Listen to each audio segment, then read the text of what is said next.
Good morning, everybody. Welcome to the first ever BASF exclusive webinar on herbicide resistance management. We're glad to have you with us here today.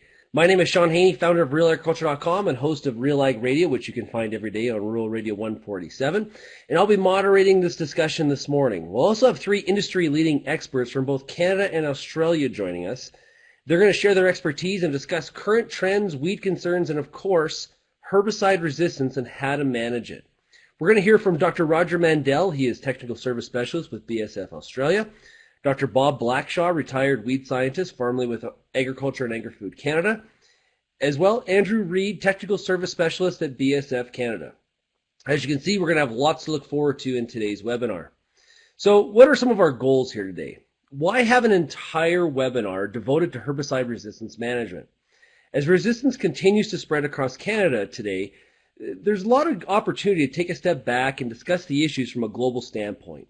With our special guest speaker from Australia, we're hoping to take a look at the big picture to help us more effectively deal with the problem on our own turf. Our Canadian experts will add to the conversation with their own knowledge for a really well-rounded approach to meet the rise of herbicide resistance with helpful, very helpful, and proactive strategies. More specifically, our experts will cover topics including herbicide resistance in Australia and anything we as Canadians can learn from their experience.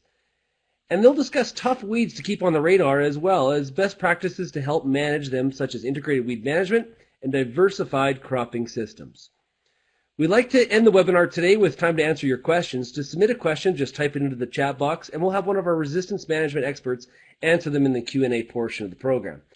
Also, for those of you that are certified crop advisors, you'll receive one CCA CEU credit for attending this webinar. Just make sure you entered your CCA number when you signed in. If you registered an earlier date and forgot to provide that number, no problem at all. Just be sure to contact the Ag Solutions Customer Care Center and they'll definitely take care of you. Before I let our experts take it away, let's dive a little deeper into the webinar topic. So, a recent poll conducted on behalf of BASF discovered that 3 out of 4 Canadian growers say herbicide resistance is impacting their bottom line. And it's not only an increasing problem in Canada, it's also on the rise across the globe. Herbicide resistance develops when the same herbicide group is frequently used to manage weeds in a field. That's where an effective management strategy comes into play. First, it's important to properly identify your weeds and the most effective chemistries to use against them. Then it comes down to taking a multiple mode of action approach to controlling the weeds in your field. This will not only minimize the spread of resistance, but will also increase the success of your weed control program. When it comes to adopting management practices like these, there's no time to spare, especially considering Canada is not too far from having the highest number of herbicide-resistant weed species. That blows me away, actually. In fact, according to weedscience.org, Canada is third behind Australia and the United States with the most resistant weeds. I think that's a fact that a lot of Canadian growers would not necessarily admit to knowing. Speaking of Australia, our first speaker is Dr. Roger Mandel. He'll be sharing his expertise on Australia's biggest herbicide-resistant weed problems and the steps the country is taking to deal with them. Roger is a technical service specialist with BASF Australia, also an adjunct senior lecturer at Curtin University. He has a wealth of knowledge to share with 17 years of education and research in weed science and agronomy in the Australian university system. Having grown up on a wheat and Angus farm in Warner, Alberta, not too far from me, and having been educated in Lethbridge and Calgary, he also brings a national perspective to the conversation. Thanks a lot. Roger, thanks you're for up. the opportunity to have a chat. I think I've swollen the ranks of the people there. I see a few friends and family members up on the list. Kind of a little bit of a motto for me. I've made a lot of stands in my life, and quite a few of them may be in the wrong place. But I usually start my presentations to growers with a little bit of humor. Me standing up is quite often funny, but now earlier we said that Canada ranked number 3 in the world for herbicide-resistant weeds, and I'd argue the point that Canada probably should be put up there ahead of Australia in number 2, because you guys only spray weeds 6 months of the year. My growers and agronomists in this area, we spray 12 months of the year. Summer weed spraying is where we can have 3 or 4 summer weed spraying operations a year. in that time. And it's a very costly operation, and then everybody's trying to do it on the cheap. So we're going in with glyphosate, and then more glyphosate. And that's one of the reasons we're, quite up there on resistant weeds. We have a huge research organization. Every state has a well-funded research organization looking into it. But one of the questions I was asked to address is, what can Canada learn from the problems we have in Australia? And I think you're doing a pretty good job at developing resistance even without our help. Now, the problem weeds for us, we've got an annual ryegrass, Lolium rigidum. It has 7 different sites of action. Now, the Australian nomenclature or naming of the modes of action are different. I'll try to do I guess the international one. Australia, again, has to be a little different. But it's our biggest grass weed problem. Wild oats would rank probably 3rd for us. Not as much of a problem, quite easy to manage, but ryegrass is our biggest problem altogether. Our biggest broadleaf weed is wild radish. Now, wild radish and wild mustard, which you're more familiar with, are very, very close relatives. And the analogy I've come up with this is, one's a grizzly bear and one's a Kodiak bear. When you've got one chasing you down, you're going to be in trouble no matter which one it is. They're just slight different variations on it. But for us, 5 sites of action, 5 different modes of action are compromised. And what I mean by compromised, that doesn't mean that we're totally resistant. We have resistant populations, and we have a decrease in sensitivity. And that's a concept that we have to get our heads around. We have resistance, which is quite often a genetic change. And then we have a decrease in sensitivity. And they have different causes. And I'll get into that a little bit later. Now, wild radish, again, being our problem weed, we are a very, very rain limited environment. Our average yields are half of what a prairie or an Alberta average yield is. So the distribution of the weeds, as we move inland from the coast, our rainfall drops off quite dramatically, and the problems are coming that people are trying to do things, no other way of saying it, we're trying to do things cheaply. And as a result, we cut rates.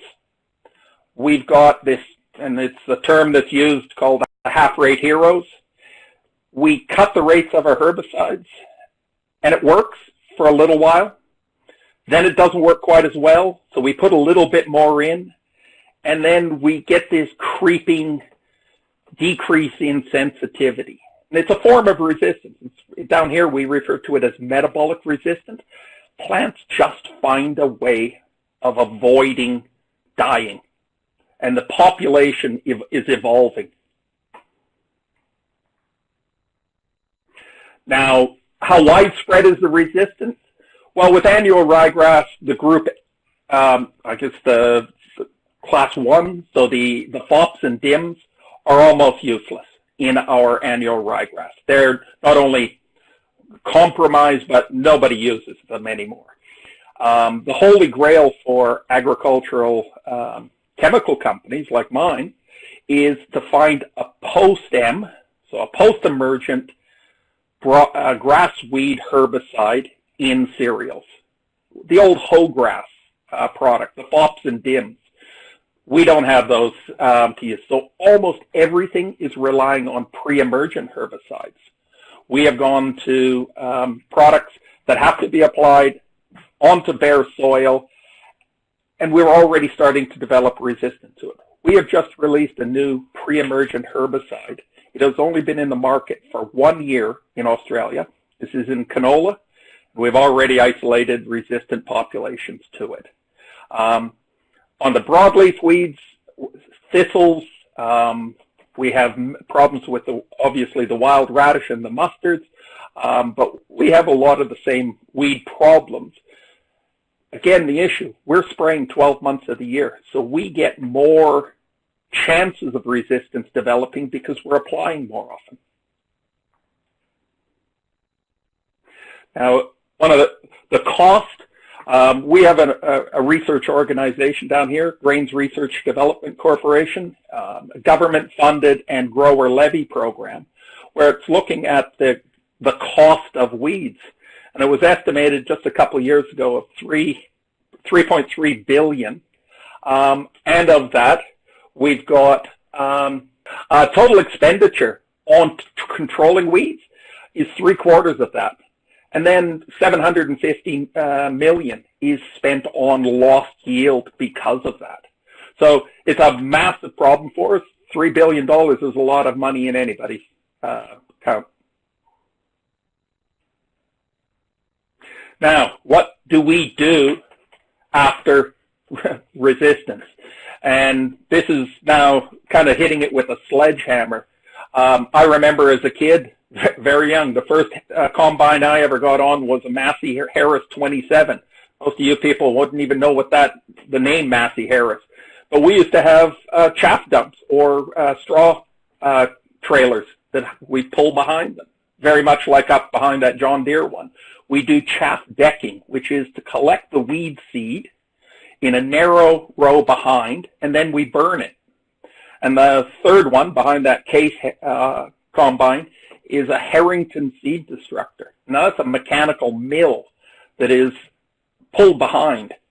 Can you imagine how many fires are going to be lit when you've got a 150 horsepower diesel engine sitting behind that dusty environment behind? But that's the extent we're going to deal with resistance because our chemicals aren't doing it anymore. This is some other devices that we use. We're actually attaching, and we're just getting the seed component, the chaff, the light chaff. We're still spreading straw, but again, burning is a very, very much an option. But we're also developing biotypes of weeds that are resistant to these flames. They have thicker seed coats, and they're able to withstand this flames. This is evolution happening very rapidly. Again, the case is now offering, or you can purchase a Harrington seed destructor on the back of it, or chaff decks, which again are trying to put those weeds in a more hostile environment. We do a lot of controlled traffic, so we always are driving on the same compacted zones. As a result, the weeds really struggle to germinate into that really hard soil, but they're doing a pretty good job of it. Now, this is just a little bit of a research study that was done, a PhD student at University of Western Australia, just to show, and the term I use is Mother Nature does not play fair. This is an example where we've taken wild radish, very similar to your wild turnip or wild mustard, and if you go to the first slide, what this person did is he grew up populations of wild radish, and he grew 1,000 pots of wild radish in the first year. And he monitored dates to flowering. So he kept track of when the first flower would open on each of those 1,000 pots of plants. This is a graph from it. Don't worry about the detail on it. Basically, that number, 59 days, that's when the 500th pot flowered. So it's about the halfway point, the FD50. So there were some that flowered out to 90 days, some really late ones, and some really early. But what he did is he took those earliest 10%, those earliest ones that were in the red circle in the previous slide, and he put those off on a separate area, and he let those do what plants do, have plant sex, and we ended up with collecting the seed from those, and he grew those the next year. And he did that for 5 generations. So in 5 generations of selecting for earlier development, earlier seed production, we ended up with halving the flowering time. The moral of that is, if you are selecting for late flowering by using the Harrington seed destructor or chaff cart or all of those mechanical methods, that's one mode of action. Crush the seed before it germinates. Do damage to it. Well, we're getting these things 29 days. What will happen if we continue just to use that one mode of action? We will have plants that are resistant within a few populations. He also took the latest flowering 10%.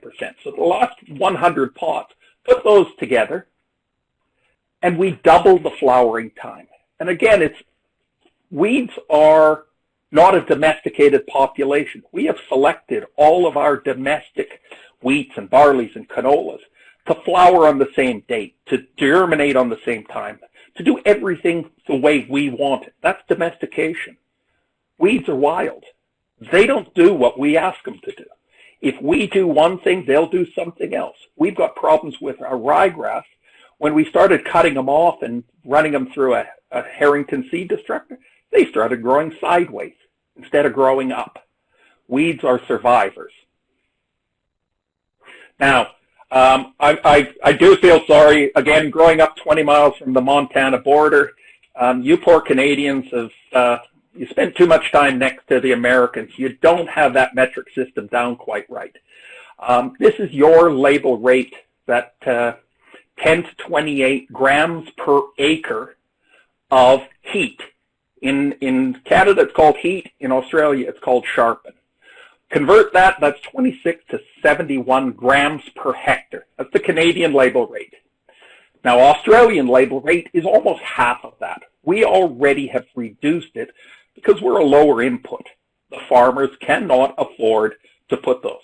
Then we've got, again, the half-rate hero type agronomists out there, and I put it in brackets because I really don't call them agronomists.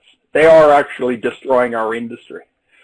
We're cutting rates, so we're a third to a quarter of what you're doing. That's how we're developing resistance so much quicker. And you know, when we look at it, this slide got changed from what it originally was. Although the label rate on our label is 17 to 34 grams, we have companies down here that are actually publishing to go off-label. They're giving farmers recommendations to go to these lower rates.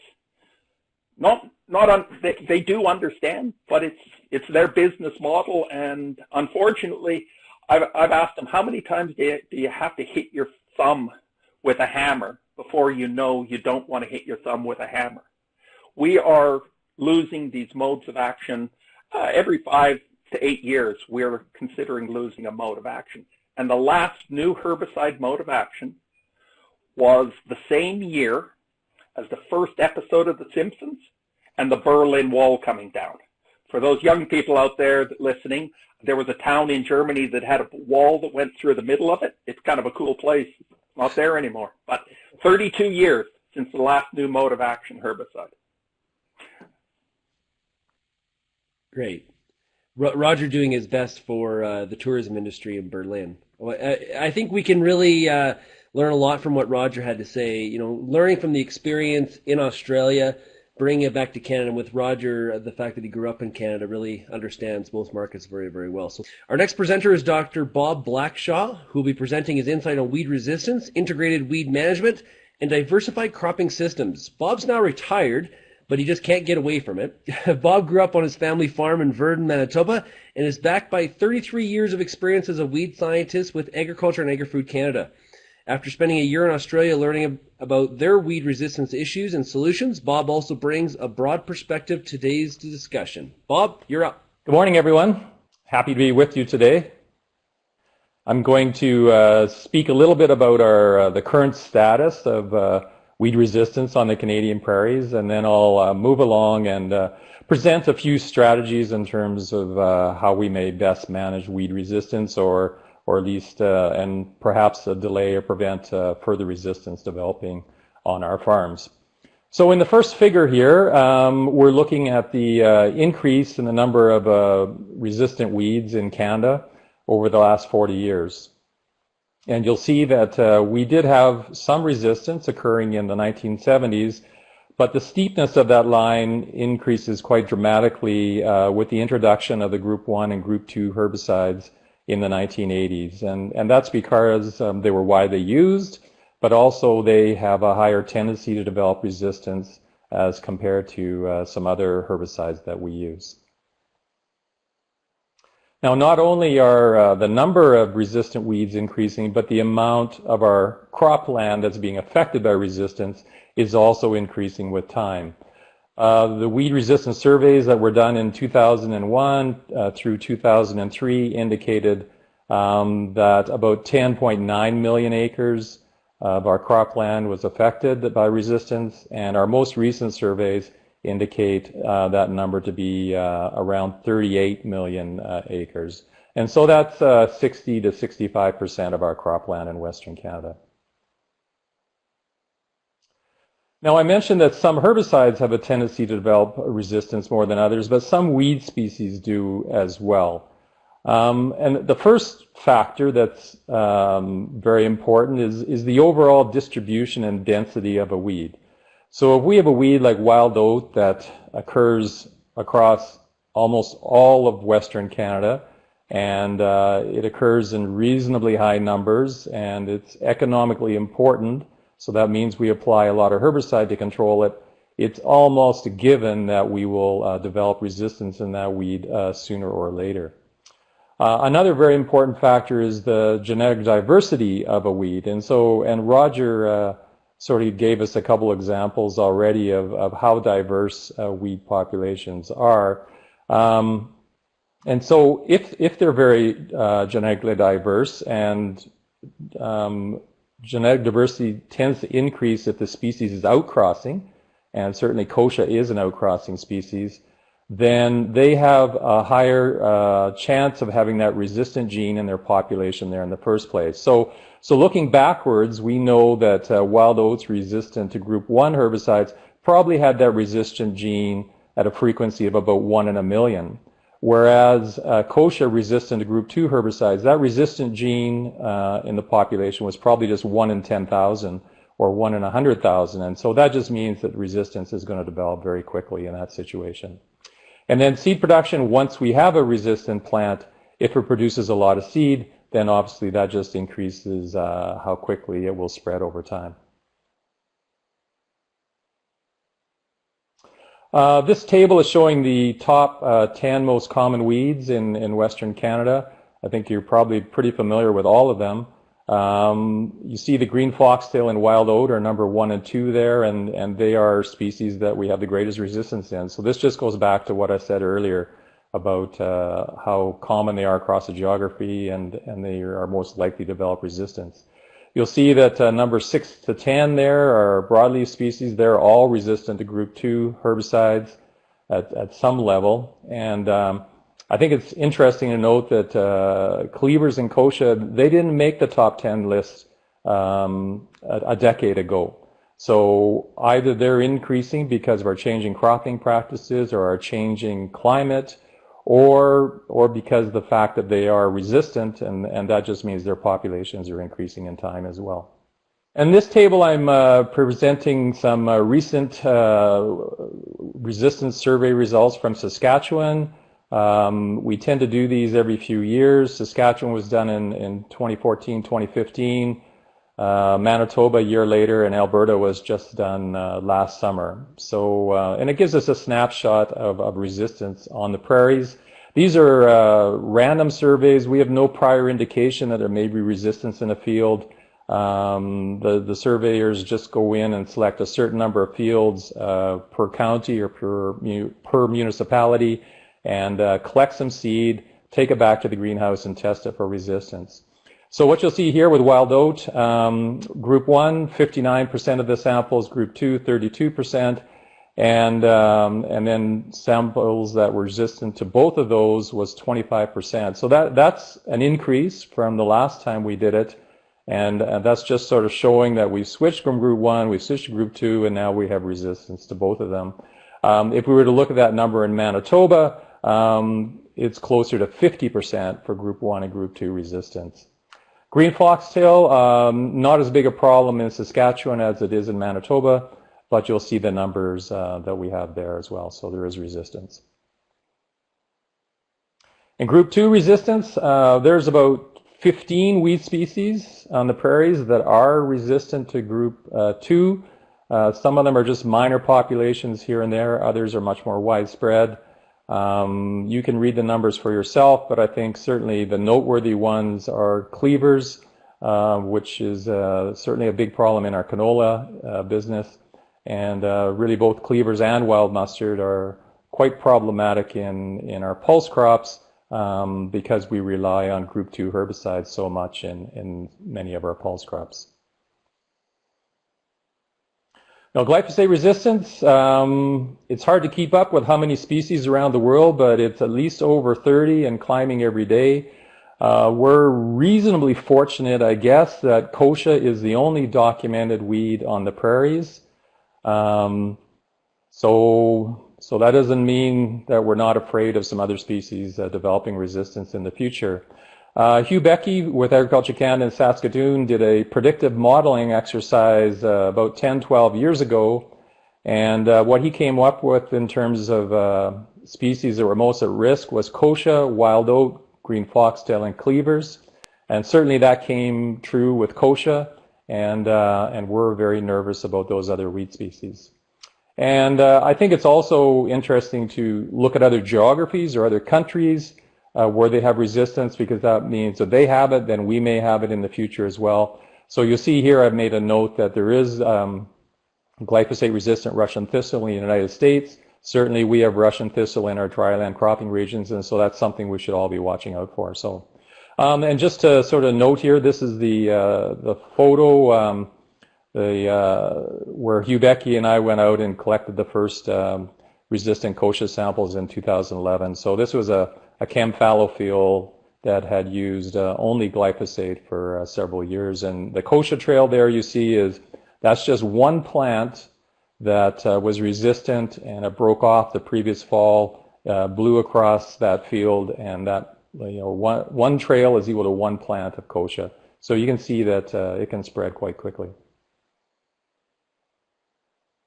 Okay, now I'm going to move along and talk a little bit about how we might manage resistance. I think, we've talked about the importance of herbicide rotation and herbicide mixtures for many, many years, and hopefully you're all very familiar with that. A concept that you may be less familiar with is called herbicide layering. And that's the idea that we would use a pre-plant or pre-emergent soil active herbicide, and then we would follow that up with a post-emergence herbicide, and they would be different modes of action. And this has become a very common practice in the U.S. Corn Belt to manage glyphosate-resistant weeds. So they've gone there because it had to go there, because just glyphosate by itself doesn't work very well anymore. So it's useful to delay resistance, and then it's also very useful to manage resistance if you have it already.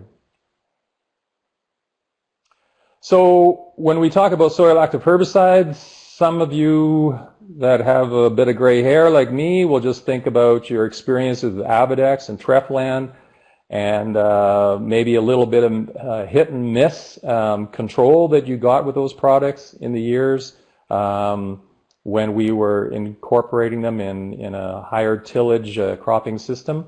But I think there's a few reasons why now in our conservation tillage systems where soil active herbicides may work better or more consistently than they did in the past. And I'd like to present some of those reasons. So the first one is that in a no-till, min-till system, you have most of the weed seeds remaining on or near the soil surface. And so that means you just need the herbicide in the top 0 to 3 centimeters to control those weeds. You don't have to have it distributed over the top 10 to 12 centimeters, like we did previously when in our tillage systems. And that means that we have a greater herbicide concentration in that 0 to 3 centimeters than we would have if we had distributed through a 0 to 10 centimeters. So that's a good reason in itself. And just a note here that you know, you need to be in min-till for a few years to have those weed seeds concentrated on the surface. Now, all herbicides, all soil active herbicides require or adequate soil moisture to be dissolved into the soil solution and subsequently taken up by plants. And so we know in our conservation till systems that we have greater soil moisture. That's partly due to the snow trapping effect, and we're not tilling the soil and drying it out. Cooler soil temperatures means that there's a reduced risk of volatilization of some of our herbicides. And then just a note that our granular products, you know, they're not tied up by stubble at all, and they're less susceptible to photodegradation and volatilization losses. But if we do use liquid herbicides and they get tied up by the stubble, that is reversible. As soon as we get a decent rainfall, it will be washed off the stubble and moved into the soil and can still be effective. And just to note that, you know, in addition to our old-time products such as Avadex and trifluralin, there are other products that have been introduced in Western Canada in recent years that do have some soil activity. Okay, so as soon as we talk about using a second herbicide or a pre-plant soil active herbicide, everyone's going to think about, okay, the extra cost of that, and whether I'm getting value out of it, and whether I should be doing that. This is a study that was conducted on glyphosate-resistant horseweed in the United States, and what they did is they added a second mode of action herbicide as a soil-applied herbicide or as a mixture in the in-crop glyphosate treatment. And they had field studies for 3 years at 4 sites, and then they modeled another up to 20-year time period to get an idea of the economics of this. So in year 1, it was a negative $12 per acre. Not surprising, they were using an additional herbicide. In year 2, it was slightly negative to a break even. And then in year 3, they had a positive $24 to $55 an acre. So this is sort of showing that sometimes we have to think about sort of longer term economics or the longer term benefit of something we may do in terms of how we use our herbicides, or indeed how we may change our cropping systems, and think about a little longer term time frame. This is an example from Ontario in corn, and it's about, again, using a pre-plant residual herbicide in the system. And so you'll see this is percent weed control. On the left-hand side, moving across, you'll see there was Roundup applied early post-emergence, Roundup applied late post-emergence, then Roundup applied twice, giving us 94% control. And then the last one in red is a pre-emergent residual herbicide with one type of mode of action, followed up by Roundup in crop. And you'll see that it was as good or slightly better than the Roundup applied twice. And when they looked at the net returns of those systems, you'll see that, again, that pre-herbicide plus Roundup in crop was very similar to the Roundup applied twice. And I should mention that this work was conducted by Dr. Peter Sikkema from the University of Guelph, that was the lead scientist in those projects. And this is a summary of what he thought some advantages were for the 2-pass system, and I concur with most of these points. First one being is you protect the full yield of potential with early season weed control. The timing of the post-application is not as critical, which may be delayed to a number of factors. And certainly I think we all know that we intend to spray, but we run into 2 or 3 days of rain or wind or something else happens, and we don't always get the timing as we would hope to do. And then thirdly, it just reduces the selection pressure because we have less weeds at the time that we spray our post-emergence herbicide. And resistance is a bit of a numbers game. The more weeds we have out there, the greater the chance that one of them will have that resistant gene.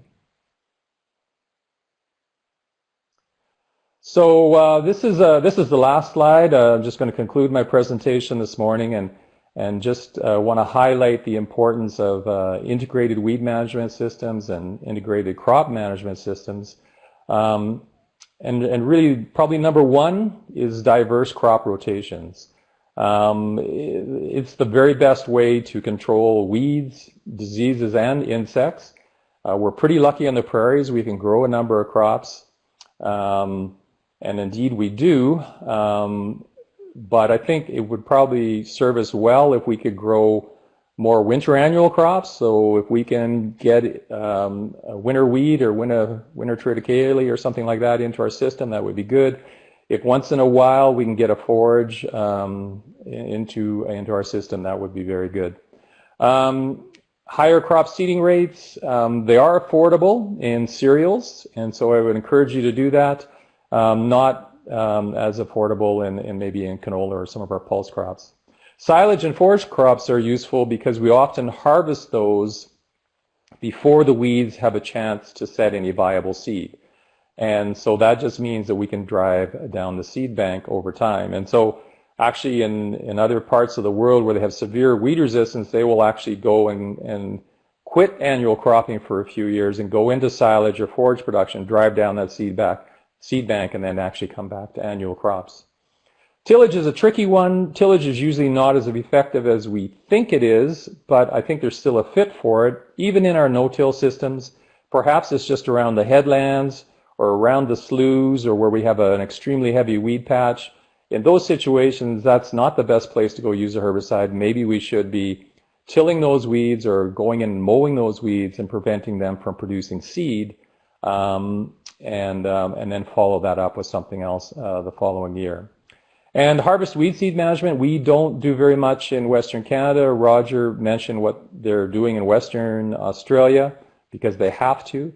We're maybe not quite as desperate, but I will mention that that Agriculture Canada researchers now have a Harrington seed destructor, and the first field trials were conducted in the fall of 2017. So we're going to learn a little bit about how effective it is on our common weeds in Western Canada, and whether that would be something that we would want to move to in future years. So I'm going to conclude it with that. Thank you for your attention, and I look forward to the question session. Thanks very much.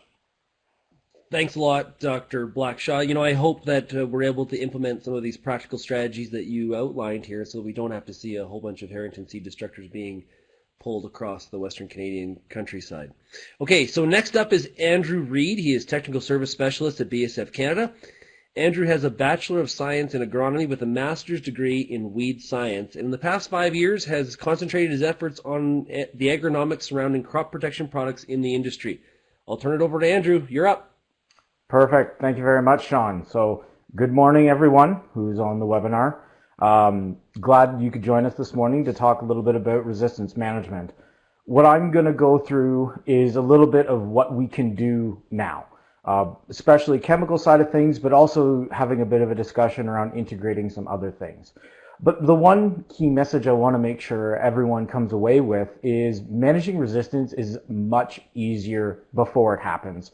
This is something that occasionally we get caught. Guys say, you know what, it's not my problem. I'm going to deal with it when it happens, which is really not the mindset we should be having in Western Canada. And a lot of it comes down to good planning and good agronomics, just good management decisions, making sure that you're utilizing everything that you've got, so integrating several different techniques. Attention to the little things is incredibly important when it comes to resistance management. And this is a story I've told a few times at several different meetings.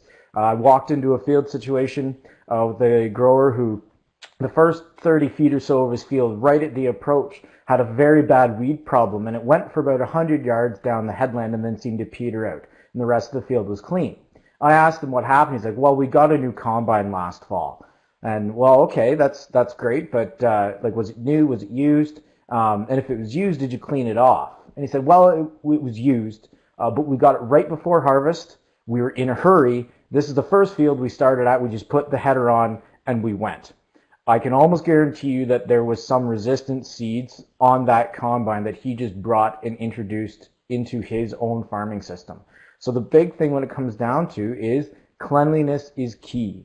If you suspect you have a resistance issue, or if you suspect that you are going from field to field that might have resistance issues, take the time to clean your equipment. You don't want that to spread further than it already is.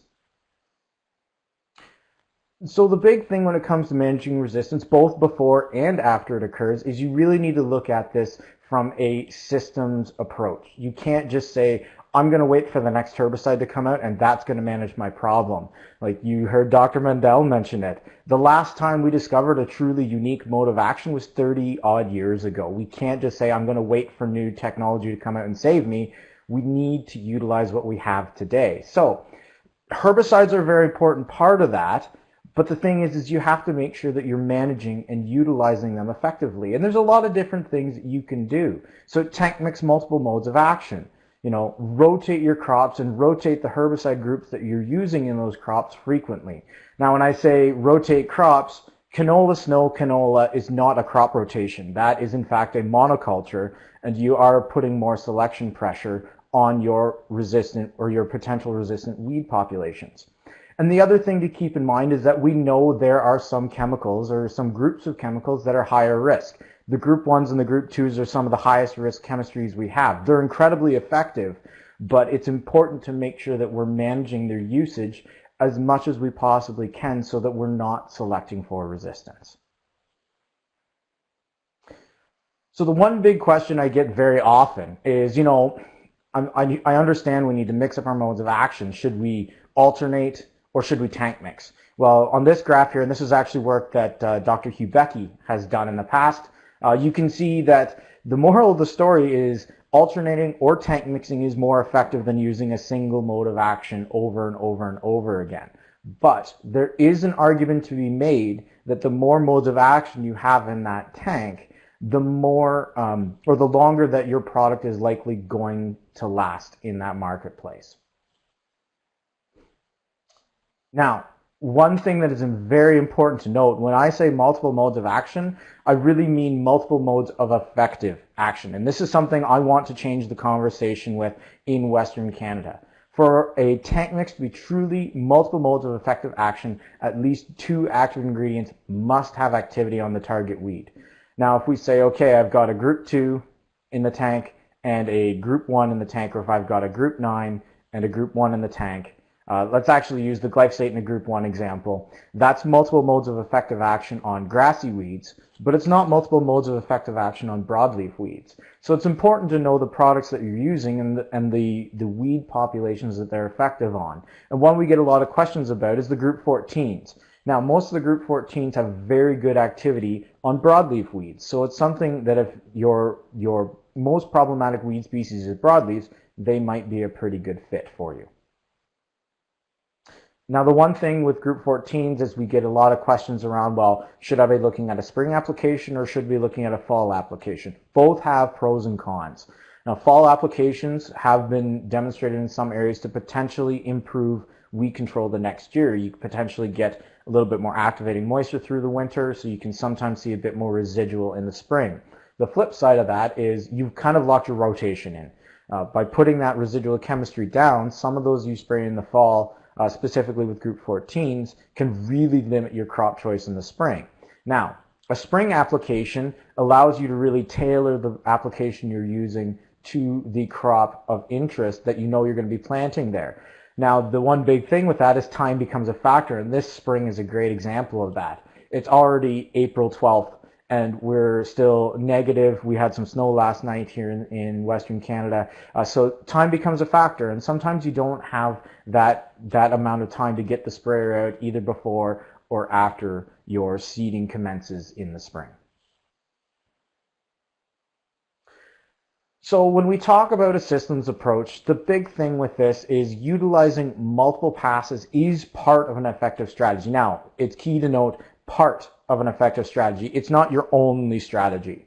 This really falls under integrated pest management, and you hear people say many little hammers. It's probably one of my favorite terms. Utilizing as many different strategies as you can to manage that resistance problem. Now, when you apply this to herbicides, for example, if you're looking at a true systems approach, it's important to note that even if you're not getting perfect control at the first pass, we know in Western Canada, spring moisture can be a little bit dicey. Sometimes your residual chemistry doesn't activate as much as you would like it to. But the most important thing is, remember, don't just put it all on that pre-seed or pre-emerge residual chemistry. Plan to follow up with a good multiple mode of action application in crops. And this is the basis of what we've had with the Peas Plus program in the past and new for 2018, the Soybeans Plus and the Corn Plus program, utilizing residual chemistries, pre-seed or pre-emerge, following up with multiple modes of effective action in crop. And this is really because we're seeing more of those residual chemistries appearing in the marketplace. So if we look at an actual live example of this, and this was actually taken for those of you who attended our Knowledge Harvest events in Western Canada this past winter. I have to thank Dr. Blackshaw. Thank you for being my Vanna White in these photos. This was actually at our Brandon event where we actually demonstrate what a systems approach may look like with herbicides. So on the left side of the slide, you'll notice that's just straight glyphosate. This was sprayed before the weeds emerged. So looking at the complete lack of residual activity with glyphosate, which is fine. And if you tank mix something like a heat LQ, it's a group 14, it has some residual activity at higher rates, you'll notice on the right side, you see more residual activity, but it's not perfect. And that's okay. You'll notice the group 14 in there doesn't really have residual activity on those grassy weeds. But if we flip to the next set of pictures, you'll notice we've added in these ones, we've added in a group 15 called Residual SC, which we are launching this spring into the corn and soybean market in Western Canada and will eventually be coming in some of the other pulse crops in Western Canada. You'll notice that adding that group 15, so a combination group 14, group 15, you see a little bit more consistent residual activity. You're seeing a little bit more residual activity on the grasses. But again, you'll notice it's not perfect. So we've simulated an in-crop example from soybeans. On the left, we've done heat LQ plus Residual SC pre-seed or pre-emerge to the weeds, get some residual activity, but you're following it up with a tank mix of glyphosate plus Ingenia to help clean up some of those problematic broadleaf weeds, as well as some of the grasses with the glyphosate. On the right side of the screen, we've actually tank mixed Viper ADV with glyphosate, so you can see multiple modes of effective action on all of those weeds. Now, the most important thing that I want to make sure that we finish with here today when it comes to resistance management, and especially when you're looking at your herbicide choices for managing problematic weeds, you have to pick the product or utilize the products, multiple products, that are effective on your weeds of problem. So the big thing here, Ingenia, it's a dicamba formulation, great chemistry for use on problematic broadleaf weeds. The number one weakness of dicamba is the mustard species. So it's a little bit difficult to see in this picture, but we're going to be doing some more of these live demos as well as we go through this season. You'll notice the canola control with dicamba is not the greatest. If volunteer canola is your number one weed problem, volunteer Roundup Ready canola specifically, dicamba may not be the best fit. You might need to look at something more like a Viper ADV application because of the group 2 and the group 6 that are working together on that problem weed. So with that, that's actually all that I had from slides today. But one of the most important things when it comes to resistance management is that we do have some solutions and we do have some strategies that can be utilized, but it has to be utilized within a full management approach. We can't just rely on a single chemistry to bail us out as we go forward. So with that, I'm going to turn it back over to Sean, and we're going to get into the Q&A session to end up the webinar today. Perfect. Thanks a lot, Andrew. Okay, so as Andrew mentioned, it's time for the Q&A portion of today's program. You're going to see a chat box there where you can enter your question. Please mention your town that you're from so that our panel can get a context of your location. Okay, first up, I'm actually going to start with Roger. So, Roger, I find with this whole topic that a lot of people don't get super, concerned about it until it's a problem that's actually on their farm. And firstly, was that the same experience in Australia, and how regrettable was that? And as well, what are some of the key points Canadian growers should take away from how Australia has handled this problem so far?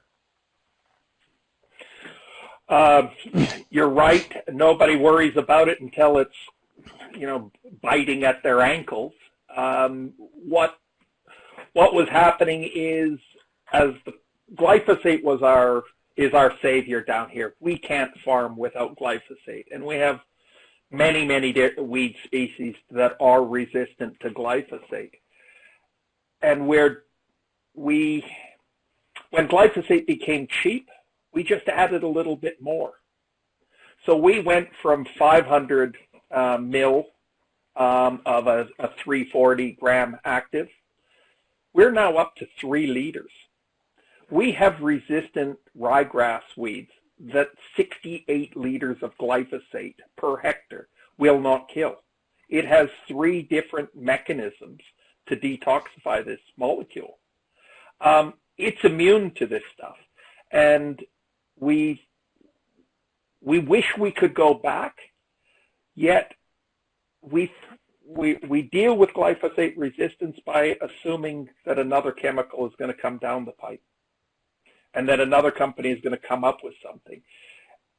And in the defense of the growers, they're right. We always seem to be coming up with them. There's only 4 major R&D companies left on this globe, though. BASF being one, our sister company in Germany, Bayer. We're running short of companies doing this billion-dollar research. It keeps me in a job, but it's becoming to a point where we're struggling to come up with new ways of killing these weeds. And we may need to go back. We've started tilling. We have Marlboro plows. There are 70-year-old men that are being paid to set up plows because these young farmers don't even know what cultivation is, let alone a Marlboro plow. If I could give one warning to my compatriots back in the frozen north, respect glyphosate. Do not abuse it like we did. That if we could get one mode of action back, it's that miracle herbicide glyphosate. You've only got kochia with a problem with it. You don't want 3 and 4 weeds with it. Yeah. So, Dr. Blackshaw, I got a question here from Lindsay Grover from Alberta. She says, what is the number one thing growers can do now to delay herbicide resistance? And I guess I'll add an adjunct onto that, which is it about delay or is it possible to actually prevent? Yeah, we probably don't know the answer to those questions until after the fact. So I think experience tells us it's, in many cases, it's a delay. But having said that, there are some specific herbicides or some specific weeds where resistance hasn't developed. But if you look at all the herbicides out there, somewhere in the world, resistance has occurred. So it is more about delaying, I think, and keeping populations at small levels, and hopefully eventually other new products come along. When it comes to the other part of the question, herbicides are going to remain the main tool the growers use for a long time, but we just have to be aware that we just can't only rely on them, or we are relying on them too much currently. So we need to have a diversified approach, and the many little hammers approach that Andrew talked about. And it really starts with diversified crop rotations. I sort of harp on this maybe over and over, maybe I've got religion on that, but if we look at where resistance is the worst, it's where there was a very poor crop rotation. That was corn, soybean in the corn belt of the US, and they only used glyphosate resistant crops. Or they grew cotton for 29 years in a row, and they only used one herbicide, and now they have incredible palmer amaranth problems. So though that in itself is a key point. And then if you can have different life cycles, so we grow mainly spring crops. If we can grow a winter crop in there, then that helps manage our spring germinating weeds. So I'll back up and say that we know that we have a downy brome problem or a Japanese brome problem if we only grow winter wheat or we grow too frequently. How do we manage that? We move to spring crops. So the opposite holds true with our spring crops. So I think those are all the main things. Try and get a forage in there. And I guess I'll back up. I'll say one more thing is don't use a herbicide when you don't need it. I mean, that's the other thing. So there are times where we probably are using a herbicide and inadvertently selecting for resistance when perhaps we didn't need that herbicide. So either there's very few weeds there, or I'll throw the example of we grow a lot of barley silage in Alberta, and maybe we don't need to be killing our wild oats and barley. Wild oats actually make good animal feed as well, if we harvest them before they set seed, before that seed drops to the ground. Interesting. Okay, question here for Andrew from Ken Shedder from Alberta. Is combining multiple modes of action a real solution, or is it just breeding a bigger monster and prolonging the agony? So it's a good question, and one of the things is I would like to rephrase the question to be, instead of a real solution, it's part of the solution. It is not the only solution. So combining multiple modes of action is an effective part to help manage resistance before and after it occurs. But the most important thing is that if you're relying on a single mode of action or just adding one more mode of action to the tank, it could eventually start to cause issues or eventually start to fail. So what I would say is the best approach is, yes, multiple modes of action is much better than a single mode of action, and that's further to Roger's point about managing glyphosate and not abusing it. But it's important to remember that that's not the only thing we need to consider. We need to consider everything else that you're doing in conjunction with multiple modes of action to really manage that resistance problem before and after it occurs. Okay, question here from, I'm going to butcher the last name, but I'll give it a try. Question here from Thomas Wazelinski. I tried. Bob, I'll put this to you. Does not abusing glyphosate mean not growing Roundup Ready canola, or is that still a fit? No, I don't think it means that. I think, it means that we should be. Okay, I'll back up to our kochia story. It had nothing to do with Roundup Ready crops. That was on a chem fallow situation. We always used to tank mix dicamba or 2,4-D with our glyphosate on our chem fallow fields, and that worked for many, many years. But when glyphosate became cheap and it was just simpler to use straight glyphosate, and we did that over and over again, we end up with a resistance problem. So it's not only about Roundup Ready crops, so they have a fit, but you just need to use them, once every few years, I guess, and where you can, it should be mandatory to tank mix something with glyphosate wherever you possibly can. I think that's the other take-home message. So I would say nothing wrong with Roundup Ready canola, but you don't grow it every year. You don't grow it every second year, perhaps. Try and be more diversified.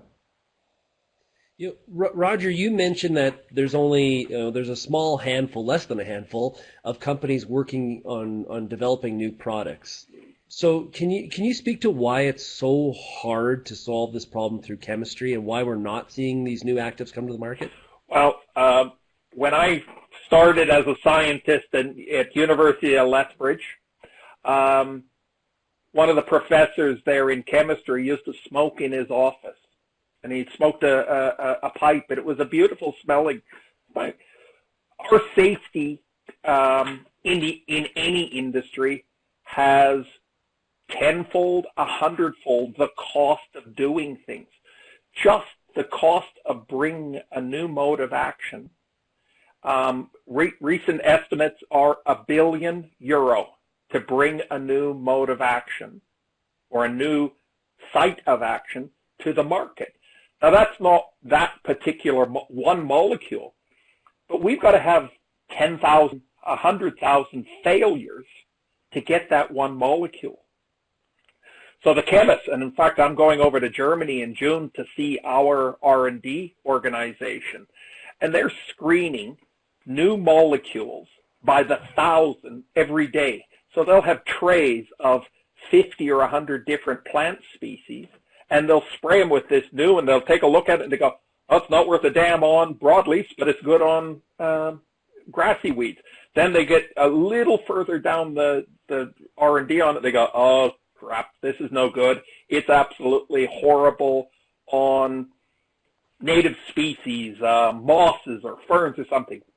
We just end up with environmental rules, which is good. I'm not saying that we should go back to the good old days of DDT, but the cost of bringing these things through with the environmental regulations that go through it, it's a billion-dollar industry now. Yeah. So, Dr. Blackshaw, there's lots of talk, we've seen it in the corn market where we have, all these traits stacked on top of each other. And we're looking at a situation where we could have, say, Roundup and Liberty stack on a canola variety. Is that helping or giving more flexibility to the grower, or is that increasing the problem? I think there's more good than bad associated with that. There's no technology is 100% good. That's what everybody needs to realize. So there's a trade-off in everything that we do. But Andrew presented the one slide there showing that if you just use one mode of action, how quickly you would develop resistance. And if you did tank mixing or alternated herbicide mode of actions in different years, that delayed it for quite a longer period of time. So really the same is true when we stack traits into a crop. So it's a useful management tool. It's not the be-all and end-all on its own. And eventually, somewhere down the road, we could have resistance to both of those. Now, whether that's 10 years, 20 years, 30 years, we don't really know. But I guess I'll say that there's more good than bad. Yeah, that question was from Kathy Kerr. I forgot to mention the name. Next question is from Barb Thick. So I'll throw it to Andrew. Group 1 products show differences in resistance according to subgroups. Do the subgroups of Group 2 show differences as well? So that's an excellent question. I can see Roger nodding as well. And this is something that's actually very well documented and admitted within the weed science community. The different class of chemistries within the Group 2s and the Group 1s. So you hear us mention the Group 1s, the DIMs and the FOPs and the DENs. Then in the Group 2s, you got the sulfonylureas and the IMIs, and then there's a third class of chemistry as well.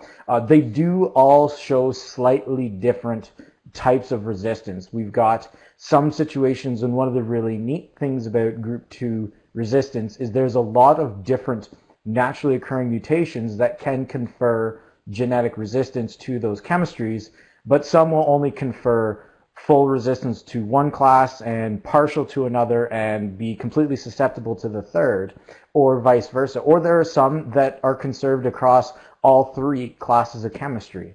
So the short answer is yes, we can see some differences. However, if you have resistance to one of those classes of chemistries, it is more likely, even if you switch to another class of that Group 2 chemistry, say, there is a potential higher chance of selecting for resistance to that one because you've now removed one of those tools out of your toolbox. So it's an interesting fact, and yes, we do see differences, but it is a bit of a watch out if it does occur in your area or in your operation.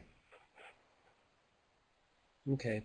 We're hearing a lot right now about new breeding techniques, and Curtis Smith kind of hits here on a question that I think is really interesting. I'll throw it to Dr. Blackshaw, but if any of the panelists have a comment, feel free to chime in. Curtis Smith asks, will CRISPR technology be our next giant leap forward in weed management?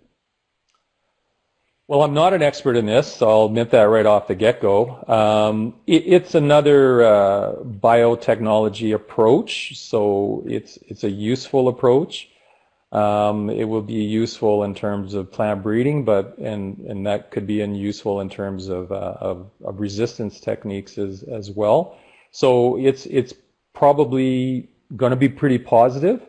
But I think what we all need to remember is what Roger showed so well in his presentation, that weeds are highly adaptable to whatever practice we do, whether that's mowing or tilling or herbicides or different harvest techniques. And so there isn't going to be a silver bullet. I guess that's what the audience needs to know today. There is no silver bullet, and there won't be in the future, in my mind. Yeah, I'll back you up on that one. The recent technologies that have been touted as being the silver bullets is one called RNAs, where we attack the within the cell. And then the CRISPR is just a gene editing system. How do you?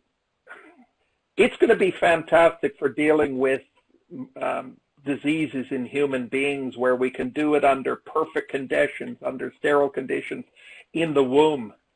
We need to spray this out in the back of, medicine hat in a 30-degree day. The likelihood of being able to implement it on massive scales at a cost-effective basis. I'm never going to say never, but I think I'm going to be long off this world before that comes to fruition. And I think I can chime in on that too, because the RNA technology, it's been around for well over a decade, and it's been well understood that yes, we could get some really cool some weed control out of this, and very selective. The problem is field implementation, just like you mentioned, Roger. They don't know how to get it into the plant for it to actually do its work, and that's a big challenge we have even in the chemical industry, is getting it to where it actually works. CRISPR technology, we're barely scratching the surface of what it could potentially do. So I agree, I'm never going to say never, but there's a lot of challenges associated with trying to get that technology to help with weed management. Yeah, and I've heard other people say too, we have to be very, very careful that we don't just assume that we're going to breed ourselves out of a problem.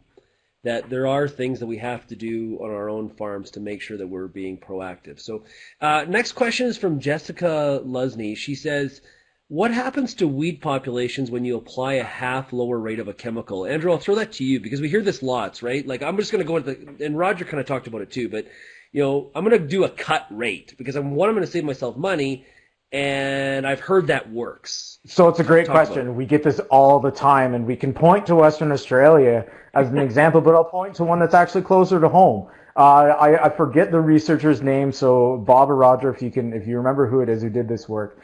They did some work at Colorado where they had done a cut rate of glyphosate on natural wild type non-resistant Palmer amaranth. And it's one of the ones that's the fastest to develop resistance in the world that we know of. I believe it was within 5 or 6 generations of a partial rate. They had about 48 times level resistance to the 900 gram rate, or the 1 liter equivalent rate of glyphosate in the field. So utilizing cut rates, while it might save you money today, and I can understand the argument and the discussion behind that, in the long run, cut rates are not your friend. And we cannot stress this enough. We've seen this in Western Australia. We've seen this in the U.S. We've seen it in some parts of Western Canada. So speaking as an agronomist, and not just as a chemical representative, speaking as an agronomist, cut rates are not the solution. Yeah. The gentleman's name was Todd Gaines. He did his PhD down at University of Western Australia under Steve Powell, who I'm having breakfast with tomorrow. To reinforce that, think of this is a breeding program. How do you get a teacup toy? I grew up with the tiniest little teacup toy poodles. Any of my friends who are listening in, they know Mojo and Tiffany. Tiny little things. How do you get those? You breed the runt of the litter with the runt of the litter. And you do that for multiple generations, and all of a sudden you've got this little tiny thing. It's a new breed. That's what we're doing with the cut rates. We're allowing a few of the weeds that are just a little better at something to survive. The one that has just a tiny bit thicker waxy cuticle, if there's only half a dozen of those plants that survive, they're the only ones that are going to have sex. they're the only ones that are going to produce seed. And if two plants that are a little bit waxy or cuticle, their offspring chances are even going to have a thicker cuticle. That stops the chemical from getting in. It's a breeding program that we are doing. Every time you put a selection pressure on, if you can't get 100% kill, you're likely to develop some mechanism that currently there are 13 mechanisms known on how plants detoxify chemicals or deal with resistance, only one of which takes a genetic change. The other are metabolic. They just detoxify these things.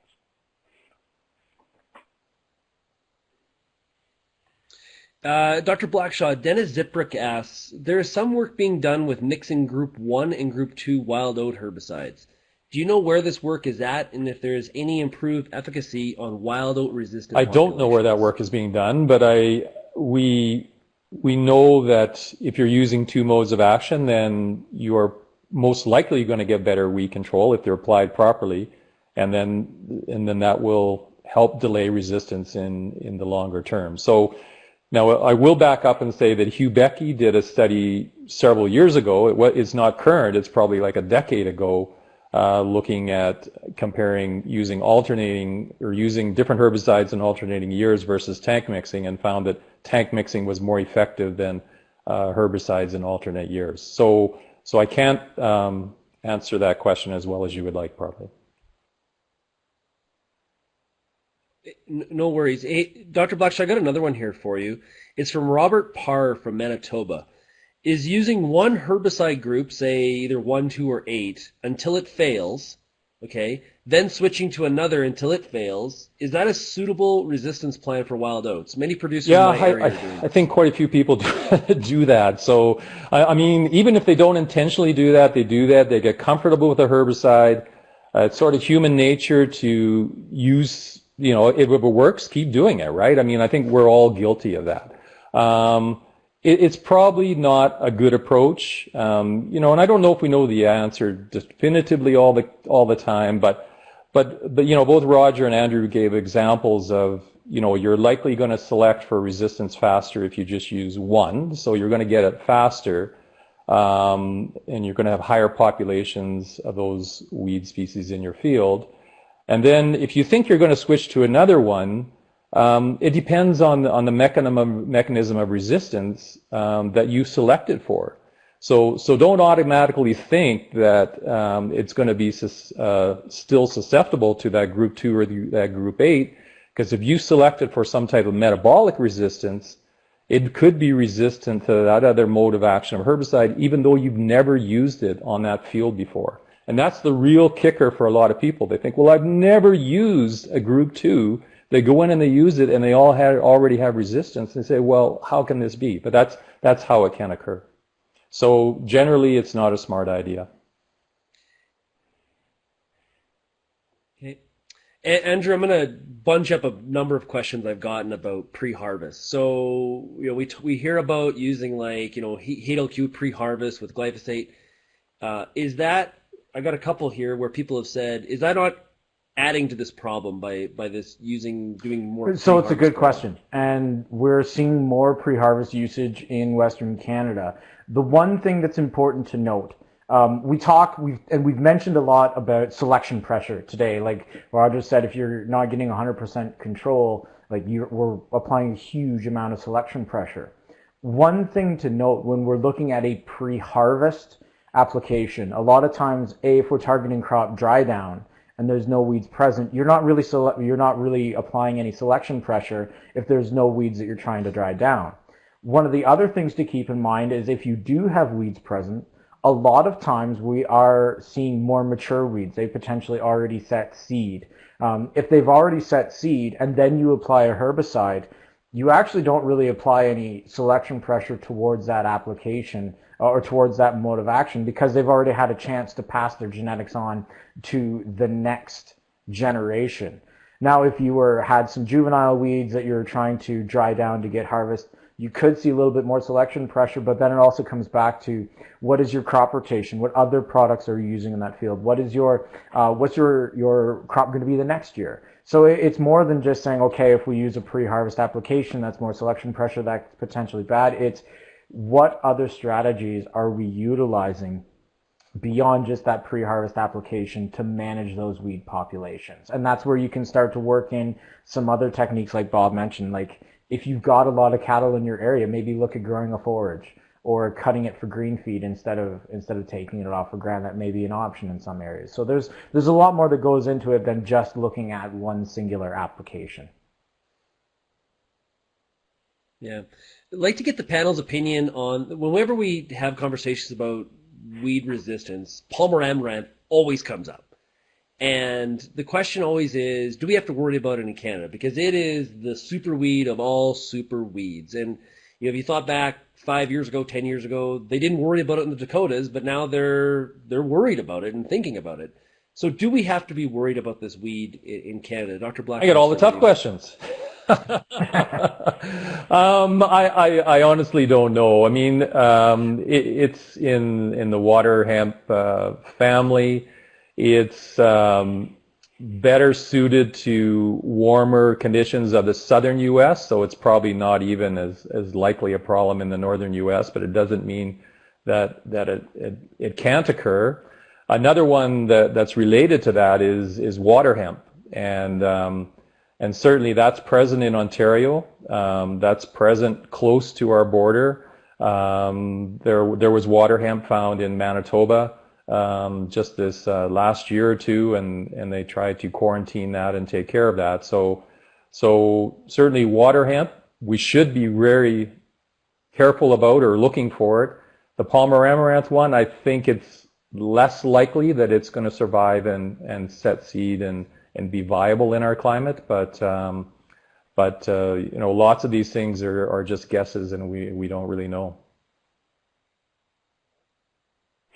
Roger, what do you think? Again, Mother Nature's got a way of making things work. I'm kind of thinking Jurassic Park kind of thoughts here. Just because a bunch of smart scientists don't think it's ever going to happen, that's I don't want to be publicized in 100 years going, what a bunch of fools.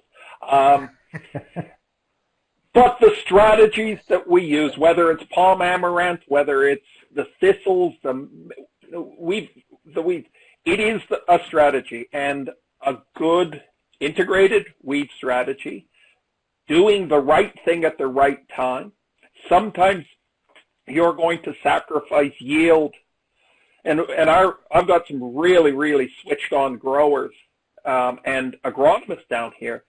They want to see my trials where our products do damage, because they want to say, I'm willing to take a 10% hit on my wheat yield this year if I've done a damn good job on this weed or that weed, because the cost of not fixing this problem is greater than the little bit of loss I'm going to get by doing some damage. So I've got, as much as I've got people on the low side of application, where the half-rate hero type people, I've got people that are pushing the labels higher. Usually cost stops them on that, especially with new chemistries. But they're pushing it and saying, we would rather protect these molecules.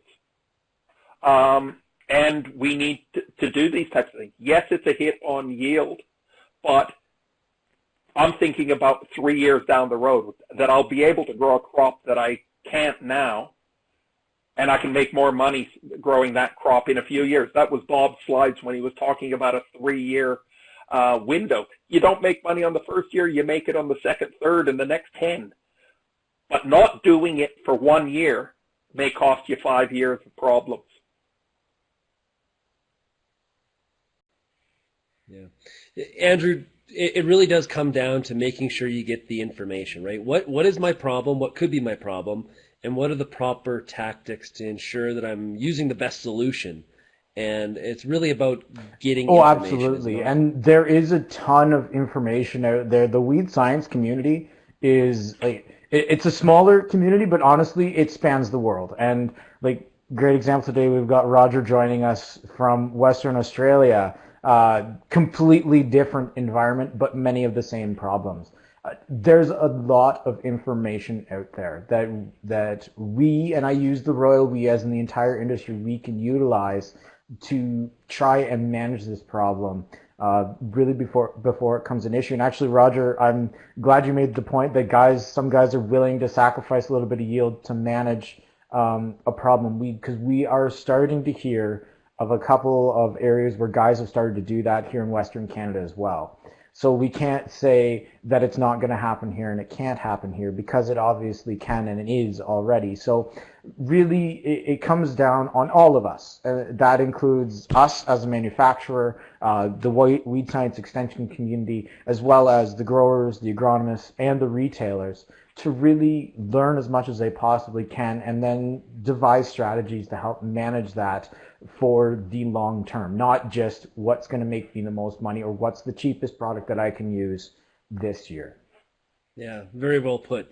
Okay, that's all the time we have for today's webinar. I want to thank everybody very much for joining us today, and thank you to those who shared their questions with our experts. We'd also like to offer our thanks to our guests for sharing their knowledge, experience, and expertise on herbicide-resistant management. Call Ag Solutions Customer Care at 1-877-371-2273 to learn more. Thank you again for attending. We wish you a safe and successful season whenever that really truly begins. Really appreciate it. And on behalf of BASF and myself, Sean Haney at Real Agriculture, thank you very much for joining us today.